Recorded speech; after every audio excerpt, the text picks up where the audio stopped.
There we go. We're live now, and it has been a wild week for me and Nicole. I'm Aurora Light, and this is Radiant Soul Nicole. And we're part of the Radiant Evolution Collective, along with Nina Infinity, who's not able to join us this week, but last week we had our first chat in what we're calling the Illumination series, and it was a lot of fun. We were talking about illumination and how much light was pouring into the planet, how it was like highlighting all of the stuff in the shadows, personally, professionally, globally.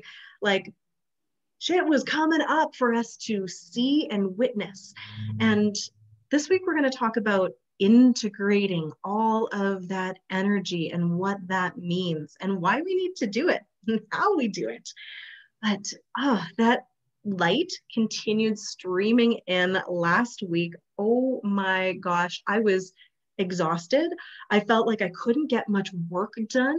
I also felt like things were literally just like melting away, and I had to let go of so many stories about like who I was, what I was doing. Everything was just shifting so much that it was all I could do to stay present, and I couldn't do a lot else. I was basically focusing on being rather than doing to survive.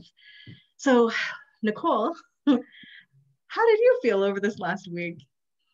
Yeah, the same. So at our conversation last Monday, I was like, I'm scared that I'm going to jinx it by saying something that things were feeling so good. And then all of a sudden last week was really intense again. And maybe I did jinx it, but maybe it was just the energy. I think that was more the case. That first week of May was so intense. I also had a hard time. I was trying to push through working, I think, a little bit more maybe than I could have, because I do have like a launch coming up and a program starting, and was really wanting to and needing to get things done for it, but also trying to honor myself at the same time. But I really did need a lot more time for being. Anxiety was like way higher than normal last week, and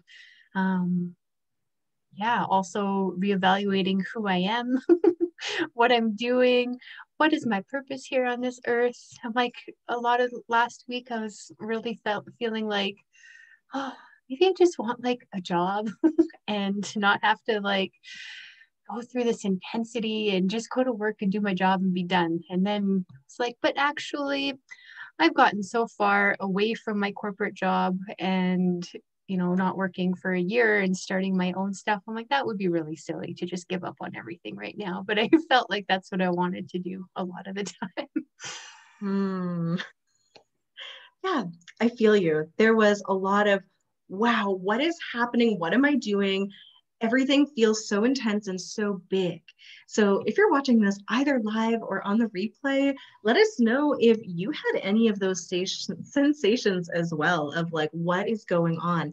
We also live in Alberta where new restrictions, COVID restrictions were announced, and there was a lot of energy coming up in the collective of like, this is wrong, no matter what people were thinking, whether it was too much, too little, too late, whatever, right? So there's been the collective energy of nothing feels right now.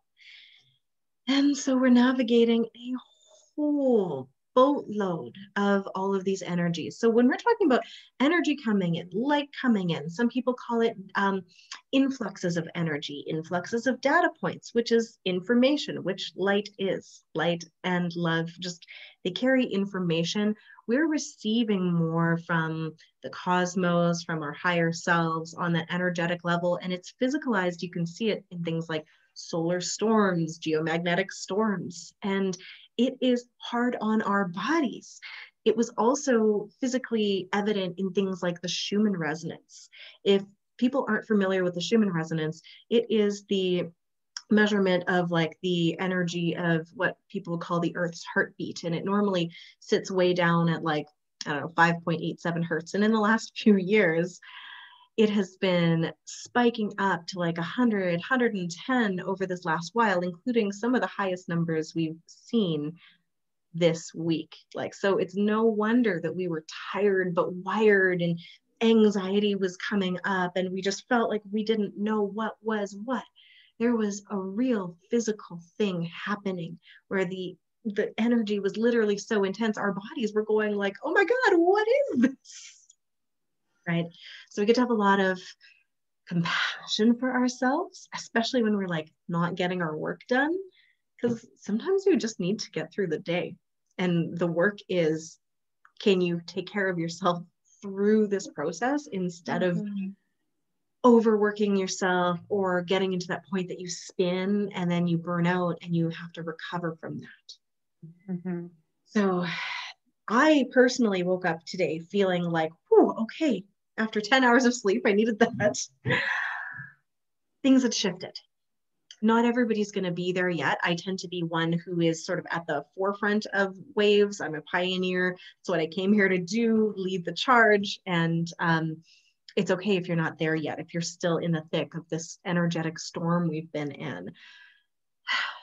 But there is a light at the end of the tunnel. I want to promise you that it does get a little bit more gentle, and you will come out of it going like, oh, I think I actually have a better idea now of who I am. Even if I don't consciously understand it, I can feel like pieces have been put back together inside of me, and the things that I didn't need kind of got melted away. How about you? Yeah, today I am feeling better. I had a big conversation last night with my husband, and I was feeling all of this stuff, and like, who am I? What am I here to do? Why am I revisiting this again? Because I feel like I should know this by now. And after I talked to him, I felt so much better because I realized I was putting so much pressure on myself. And today I actually, well, even last night, I felt like after a conversation, my body was like a little bit shaking, like I was letting go of all of that intense stress that I was holding on to, and I could just be again. And I must say that made my day way better today. It's nice not waking up with like intense anxiety and stress. So that I can, yeah, just kind of just go about my normal life again. I do kind of feel like I'm getting through that needle of the, getting through that eye of the needle and slowly coming out on the other side. And we'll see where that all lands, I guess, as the week progresses. But I am already feeling like more upliftment in the energy, more lightness. A little calmer energetically for sure. Oh my gosh, it has been a wild one. And what I really noticed for myself and for you, Nicole, and you can tell me about what it was like for you, but we both had all of these ideas for and expectations for things we were going to create and how it was going to go. And these had been things we had started planning back last year and, through the early part of the year, different programs, courses, launches. And I did not go as planned. And I'm usually this magical manifester. I'll sell out programs and it'll be exactly like what I want. I will be energetically close to having more clients. And then all of a sudden I'll be like, okay, I feel like I'm ready. And they'll just show up in my DMs and I'll be like, oh, hey, new person. Like, it has been magic and very effortless over this last year, until my launch of my new program Evolve, which I was expecting to have like 18 people in. And we have a smaller cohort, and that is absolutely wonderful. It's much more intimate, and it's not going to look like anything that I planned out, because when I made the plans, I was a different person. That was back in like January, February. All of the things that I thought I was going to do and want to do, they don't exist anymore, at least not in the same way. So I had to be really okay with like just letting go of the expectations of how things should look and understand that I was getting more information, but I didn't have it at the time that I designed all of this. And now I see laid out in front of me this completely new path. All of these different opportunities opened up for me. And I was like, oh, okay, well, kind of almost wish I had known that before I spent all this energy creating something that wasn't going to be the thing, right? I wish but I don't at the same time, because I fully trust that it's exactly how it needs to be. And I'm being led in the direction I need to go. All of these other things came in afterwards. And I'm like, well, this is actually more aligned. This is actually better. This is where I'm headed. This feels even better. So my expectations and reality did not meet. But I think when I'm looking back about 6 months to a year from now, I'm going to look at it and go, wow, I know that this turned out even better than that thing I was hoping for. Right. So I know you kind of have had a similar experience of expectations not meeting reality right now, no matter how magical and you are at manifesting. Totally. I am also launching a program right now, and I have not had the number of people show up that I was hoping for either. And my expectations were a little bit lower because this is the first time I've done this. So, but still, I am. Hmm,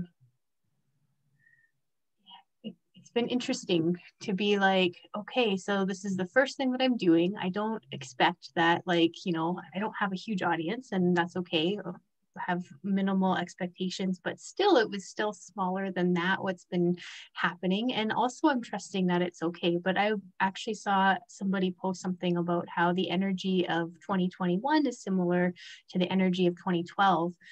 And that made me think back a little bit. And in 2012, I was kind of like what I'm feeling right now with this, like, what am I doing with my life? And who am I? And I also want things to change immediately, instant manifestation. I want it to happen now. And I don't want to have to put in all the work to work for, to work for things.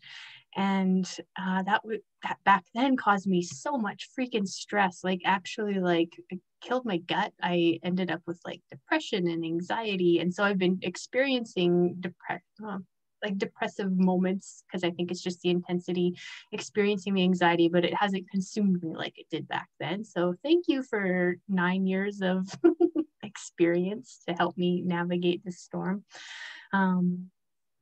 But I'm like, oh, this lesson's coming back around again now. And it is time for me to learn from what didn't work in the past and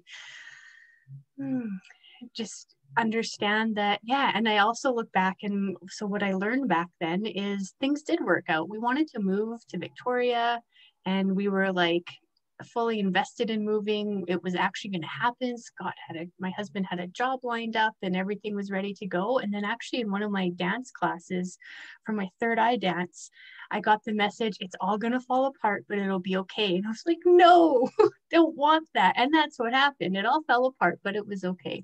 And so I'm like, okay, I can trust, because I have this experience in the past that when things don't work out the way I wanted to, doesn't mean that it's not the way that they should work out. That's for my highest good, because it was better that we ended up staying here. It was what we needed. And I'm fully in surrender, and I'm like, okay, just keep going with whatever unfolds, and reevaluating, shifting as I need to, and not holding on to so much expectation. And that was actually a message that I got in like December about, for the energy of 2021, is like, don't have expectations for this year. Like that is such a big thing. And I kind of forgot about it. Now I'm like, okay, just another chance to let go of those expectations, like any expectations, just let them go, because things are changing so rapidly.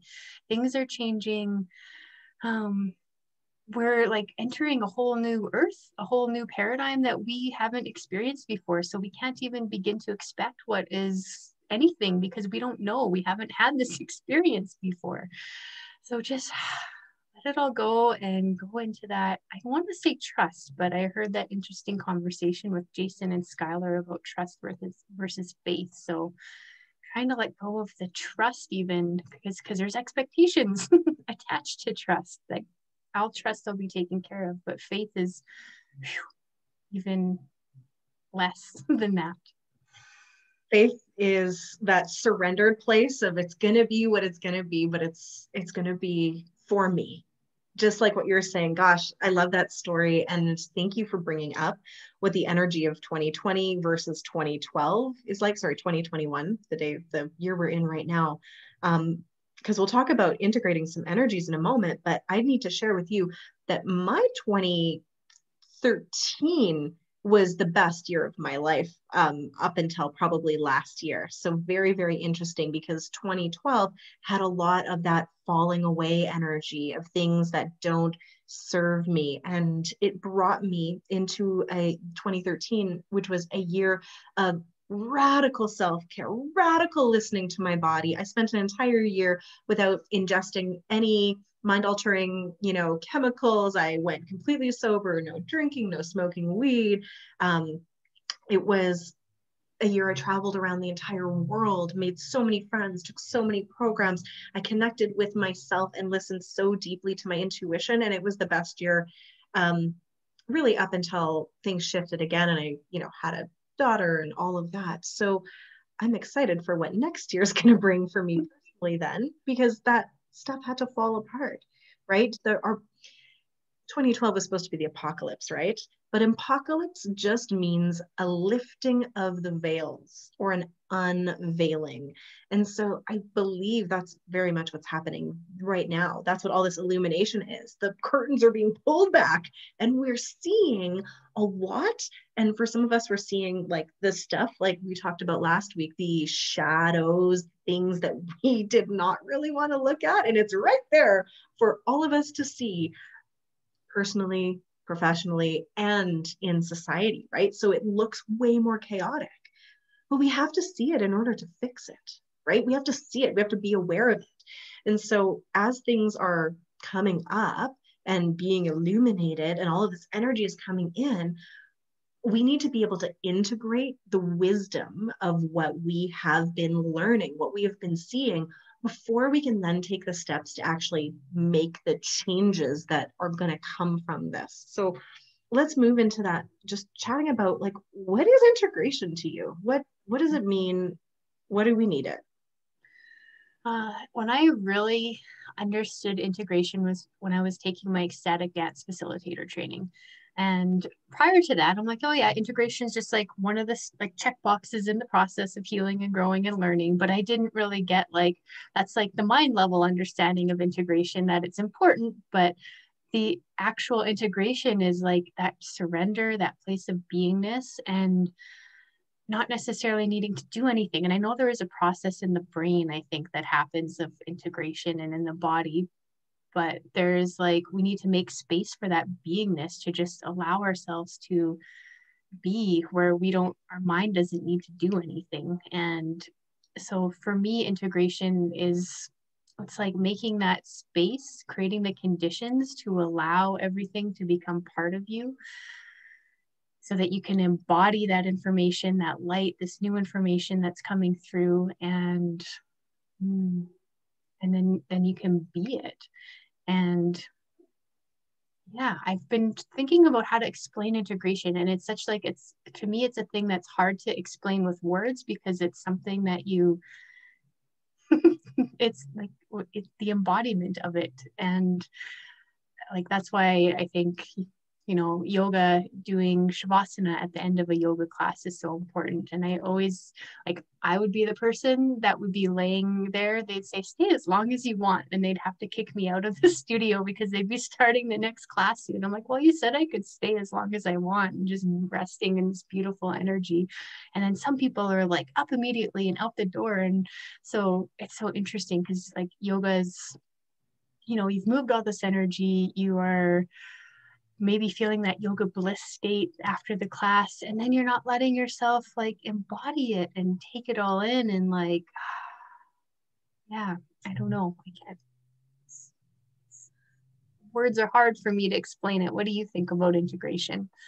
I think you did a great job of both explaining it and then illustrating it with that example.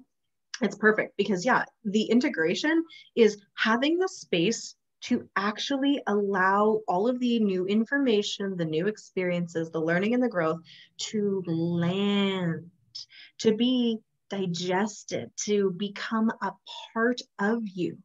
And if you are always just going from one thing to the next thing, to the next thing, to the next course, to the next thing, and you don't take time or create space to let things land, then it's not going to stick, right?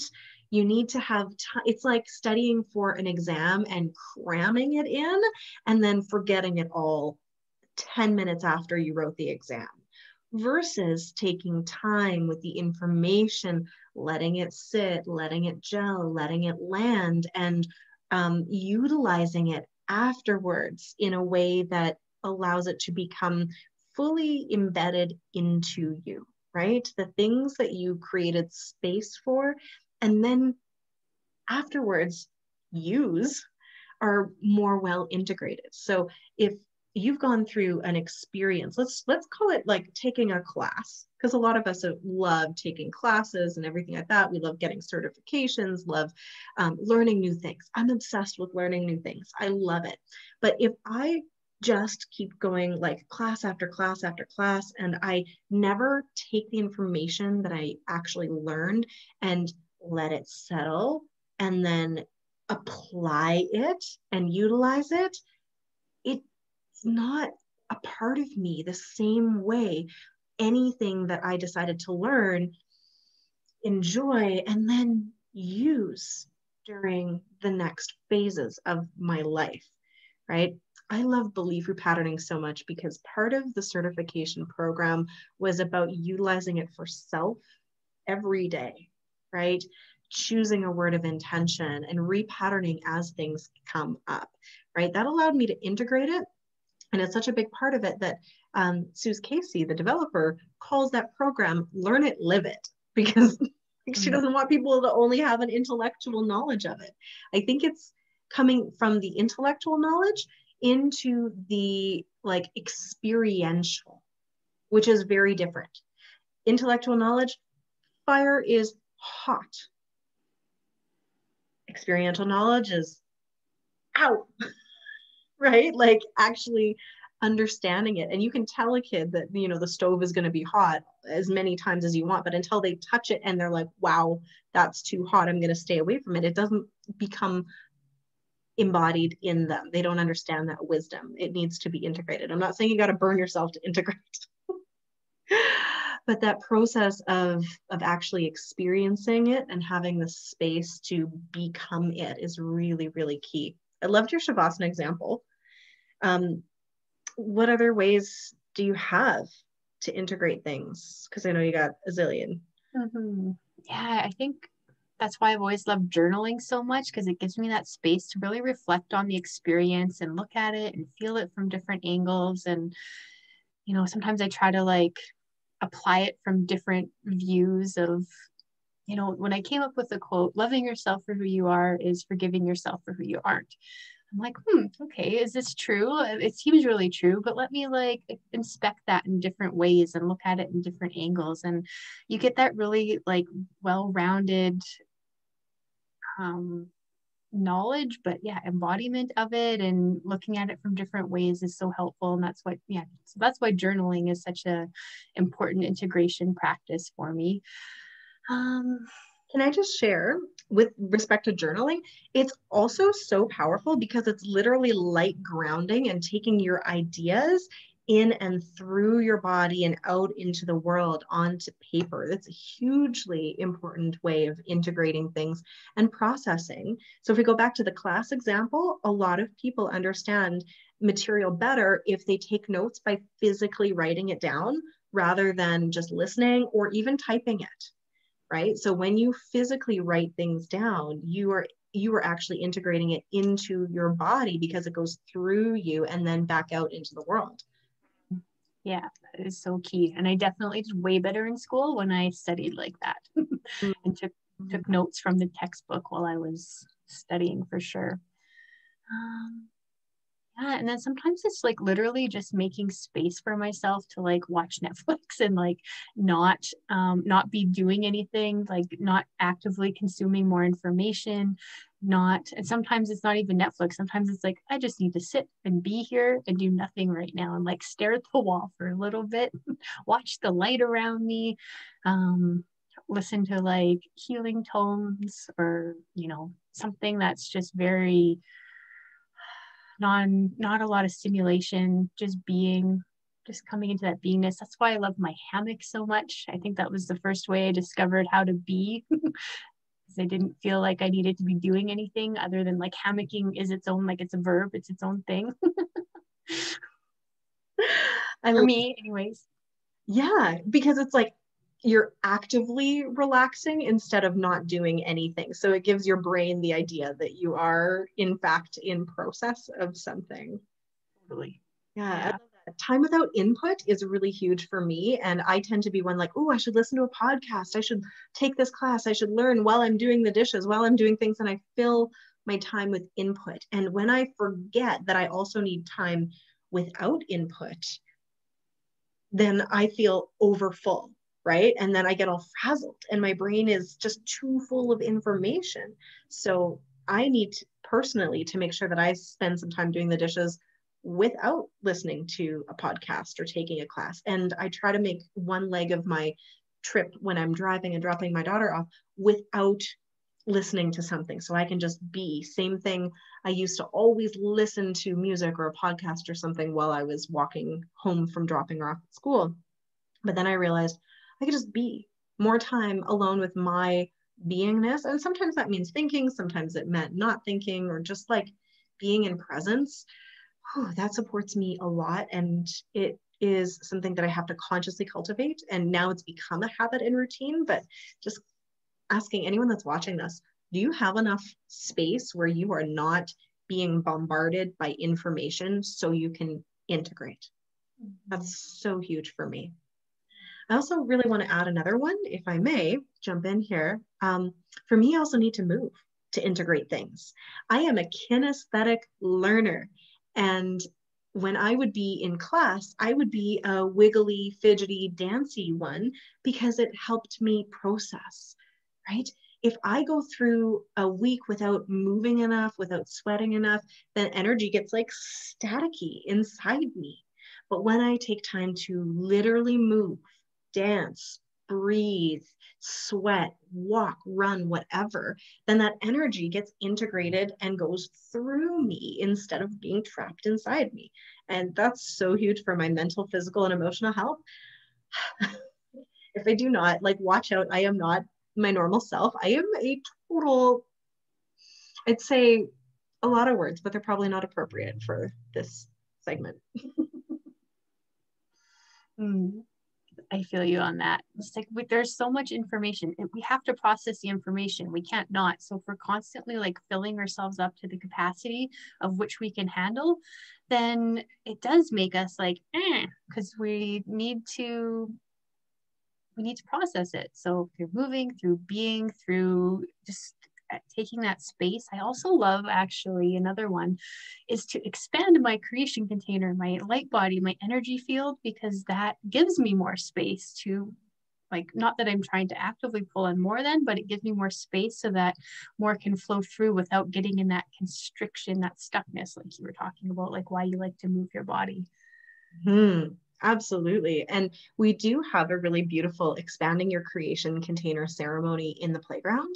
And in fact, now that we're talking about it, I feel like the playground membership that we created with Nina is literally for integration purposes.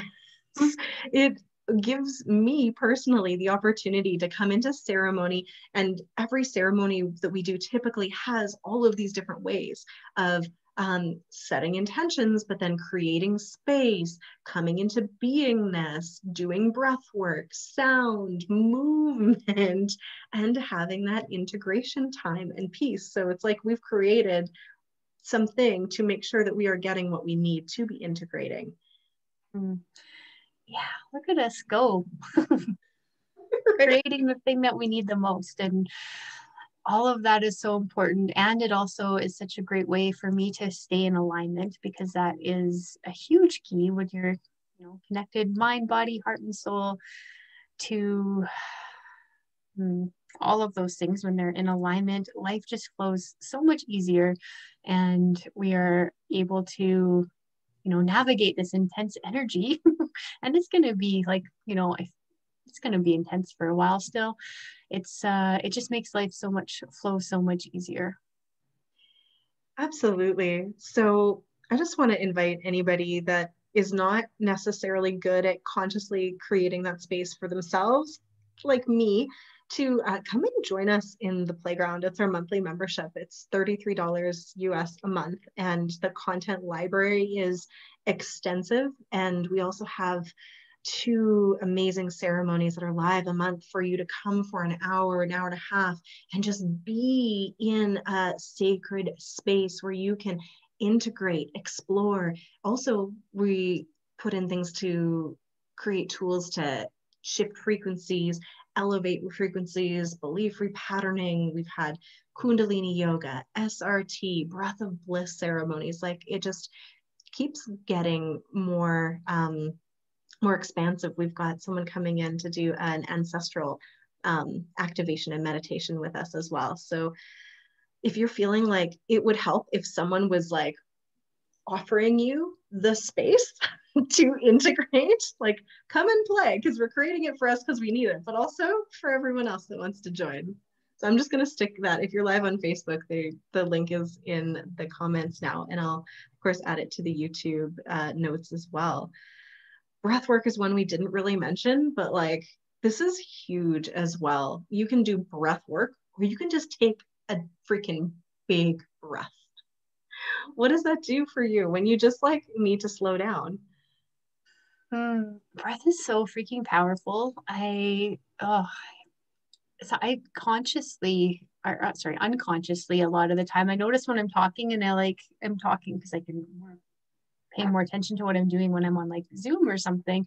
I sigh a lot. I'm like, I have all these sighs, letting things go. We like, working with you so much with belief repatterning, I'm constantly breathing everything in as well, like breathing in more of what I want. And I actively work with breath to, manage my anxiety, manage my post-concussion syndrome symptoms, to calm my parasympathetic nervous system. It's such a powerful tool. And in the um, morning activation rise and shine meditation that I just released for the playground, we use breath to clear our energy fields with breathing in crystalline light and breathing out it. And that's just such a powerful practice to cleanse, purify, clear your aura field. And I guess I'm just doing that right now as I'm speaking, clearing out more. So powerful. And yeah, what do you love using breath for? First off, I could feel that as you were like breathing and fluffing the air. I was like, oh, that feels a little sparkly. I adore when people sigh, and I've spent, almost a decade facilitating people in varieties of ways, and I love getting them to take a deep breath and then sigh it out. And the sound of a bunch of people doing that at the same time is literally one of my favorite sounds in the world. It is profound because I can feel the relaxation that comes in. We so often hold ourselves in this shallow chest breathing, or just not consciously bringing in enough oxygen. And I know when I do that, my stress levels rise, my anxiety rises. So for me, a deep breath is like the fastest way to relax my nervous system. And if I close my eyes, I can go into a meditative state where I can access like my highest self and guides and all kinds of things with literally a breath or three breaths. And that's because I've practiced for decades. It might take more than that when you are still learning or starting out. But that's how powerful breath is for me. I can bring myself or my one-on-one clients who've worked with me into a deep meditation with the three breath start that I always do. And we've not only are calming our nervous system, but what I do is I'm priming people to be able to access that state through those breaths. That's why I always do it the same way, because then body, mind, and soul know, oh, we're going into a spiritual place, a spiritual journey in full connection right now. So I think that would probably be a fun way to close it up, to just do a couple deep breaths with everyone in the way that I really enjoy. This will be familiar to anyone that's ever worked with me, but let me show you my favorite way of breathing. I'm going to invite you to close your eyes or keep them open, especially if you're listening to this when you're driving or something. You can put your hands on your heart, and I want you to breathe in through your nose and fill up your belly first. Exhale slowly through your mouth like you're blowing a candle out. Breathe into your belly and then your heart. Blow the candle out slowly. Breathe into your belly, your heart, and then your crown. Blow that candle out, slowing things down. Take one more here. Breathe from your root all the way to your crown. Audible sigh.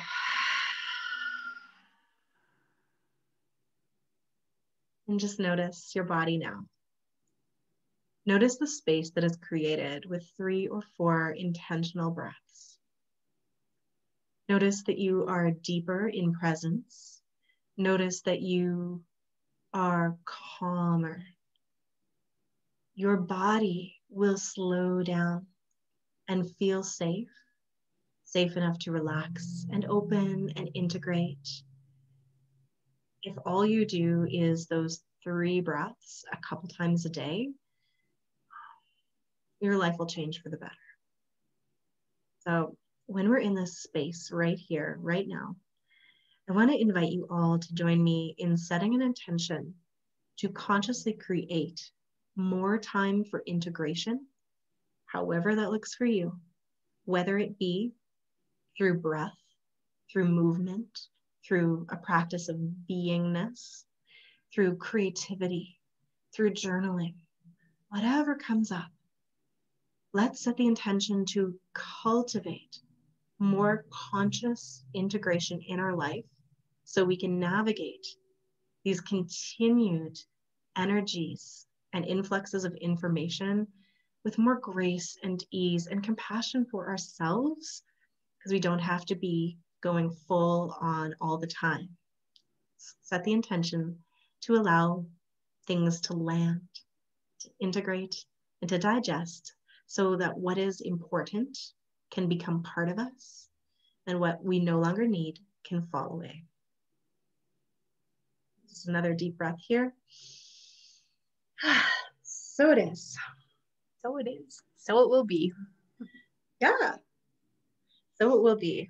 We get to take just little moments like that to consciously create and direct the energy, and then we get to be co-creators instead of just being like pummeled by it.